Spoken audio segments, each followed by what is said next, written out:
Всем привет! Меня зовут Наталья, и я рада вас приветствовать на своем канале «Вкусно, просто, быстро». Сегодня я хочу предложить вам приготовить очень вкусный торт с ягодами. Торт состоит из нежного, в меру сладкого йогуртового крема и легкого освежающего ягодного слоя. Прекрасный летний торт, который готовится без выпечки. Данное количество ингредиентов рассчитано на торт диаметром 19 см, высотой 7 см и весом килограмм 800 граммов. Давайте приготовим. Для основы нам потребуется 160 граммов песочного печенья. Печенье надо измельчить в крошку. Самый быстрый вариант – измельчить его в блендере. Если блендера нет, то можно сложить печенье в пакет и раскатать их скалкой. В измельченную крошку выливаем 50 граммов растопленного сливочного масла. Все тщательно перемешиваем.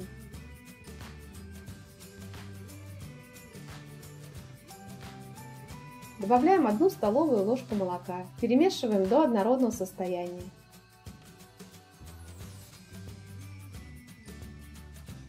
Далее смотрите на свое печенье. Крошка должна хорошо прессоваться и легко рассыпаться обратно. Если крошка не держит форму, то можно добавить еще 1 столовую ложку молока. Я собираю торт в разъемной форме диаметром 19 см. Дно формы закрываю пергаментной бумагой, края формы закрываю ацетатной пленкой. Перекладываем всю крошку в форму и разравниваем.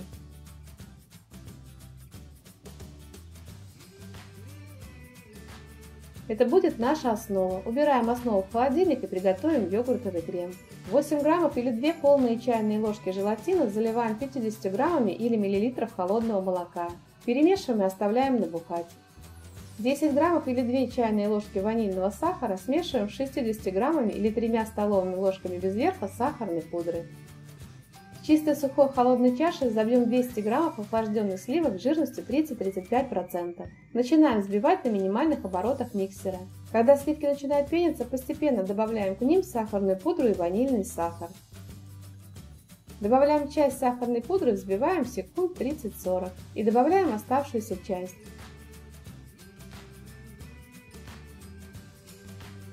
Когда сахарная пудра растворится, постепенно увеличиваем обороты миксера до максимальных и взбиваем сливки до воздушного состояния.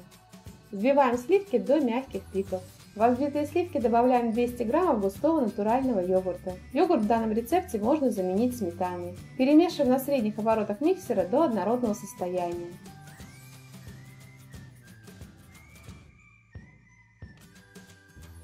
Разбухший желатин надо распустить. Для этого слегка нагреем его в микроволновой печи или на водяной бане и перемешаем до однородного состояния. Ни в коем случае желатин не кипятите. В распущенный желатин добавляем 1 столовую ложку крема и перемешиваем до однородного состояния. Еще 1 столовую ложку крема, также перемешиваем до однородного состояния. Делаем это для того, чтобы выровнять температуру желатина и крема, чтобы желатин в креме сразу не схватился.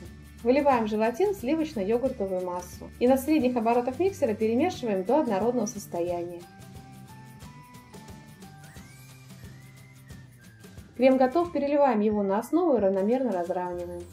Убираем торт в холодильник на час, чтобы крем застыл. Пока крем застывает, распустим желатин для ягодного слоя и подготовим ягоды. 17 граммов желатина заливаем 110 граммами или миллилитров воды комнатной температуры. Перемешиваем и оставляем набухать.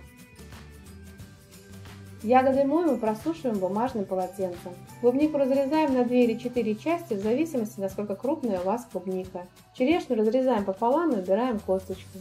В 260 граммов или миллилитров воды комнатной температуры всыпаем 70 граммов или 3,5 столовой ложки без верха сахара и 1/4 чайной ложки лимонной кислоты.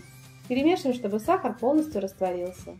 Четверть чайной ложки лимонной кислоты можно заменить 1 столовой ложкой лимонного сока. Разбухший желатин надо распустить. Для этого слегка нагреем его в микроволновой печи или на водяной бане и перемешаем до однородного состояния. Ни в коем случае желатин не кипятите. В распущенный желатин добавляем 1 столовую ложку воды и перемешиваем до однородного состояния.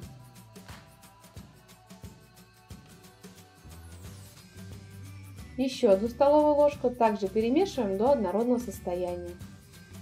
Всего я добавила 3 столовые ложки воды. Делаем это для того, чтобы выровнять температуру желатина и воды, чтобы желатин в воде сразу не схватился.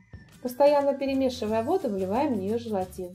Спокойно перемешиваем до однородного состояния. Быстро перемешивать не надо, а то вы взобьете много пузырей. Желе для верхнего слоя готово. Выливаем немного желе на застывший крем и равномерно его распределяем по поверхности.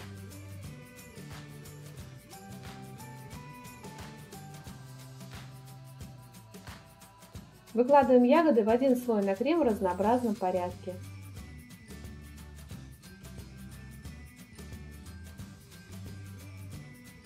Заливаем ягоды немного желе. И так, чередуя ягоды и желе, формируем ягодный слой. В данном рецепте я использую желатин, который разводится из расчета 18 граммов желатина на 1 литр нейтральной жидкости. Заливаем ягоды желе и убираем торт в холодильник до полного застывания верхнего желейного слоя, примерно на 5 часов. При желании можно убрать торт в холодильник на ночь. Готовый торт освобождаем от формы. Перекладываем на тарелку и убираем ацетатную пленку. Торт очень вкусный, советуем его приготовить. При желании ягодное ассорти можно формировать по своему вкусу. Это желе хорошо держит форму также с малиной и абрикосами. Киви и ананас добавлять нельзя, с ними торт надо готовить немного по-другому. Если вам понравился рецепт, тогда делитесь этим видео с друзьями, ставьте лайки, пишите комментарии.